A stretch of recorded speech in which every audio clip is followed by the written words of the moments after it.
દેશની દરિયાઈ સરહદોની સુરક્ષા વધુ સજ્જ અને અભેદ્ય બનાવવા તેમજ કોઈ પણ પ્રકારની રાષ્ટ્ર વિરોધી પ્રવૃત્તિઓ, ઘૂસણખોરી અને દરિયાઈ માર્ગે થતી ગુનાહિત પ્રવૃત્તિઓએ નાથવા મરીન ટાસ્ક ફોર્સ દ્વારા સુવાલી બીચ અને તેની આસપાસના દરિયાકાંઠા વિસ્તારમાં સઘન કોસ્ટલ પેટ્રોલિંગ અને વિશેષ સર્ચ ઓપરેશન હાથ ધરવામાં આવ્યું હતું। સમગ્ર કામગીરી દરમિયાન દરિયાકાંઠાના દરેક સંવેદનશીલ વિસ્તારમાં કડક નજર રાખવામાં આવી હતી।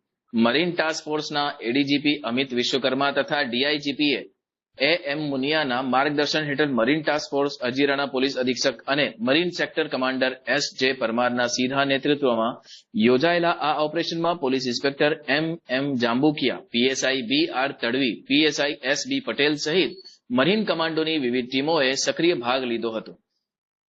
ઓપરેશન દરમિયાન કમાન્ડોઝ દ્વારા દરિયાકાંઠાના આવાવરૂ વિસ્તારો, ઝાડી, ઝાંખરા, ખાડી વિસ્તાર તેમજ સંભવિત છુપાવાના તમામ સ્થળોની બારીકાઈપૂર્વક તલાશી લેવામાં આવી હતી।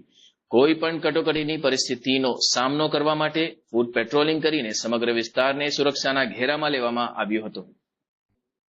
દરિયાઈ માર્ગો થતી ઘૂસણખોરી, દાણચોરી અને અન્ય ગેરકાયદે પ્રવૃત્તિઓને રોકવાના ભાગરૂપે કિનારે લાગેલી તેમજ શંકાસ્પદ જણાતી તમામ બોટોનું સ્થળ પર જ સઘન ચેકિંગ કરવામાં આવ્યું હતું।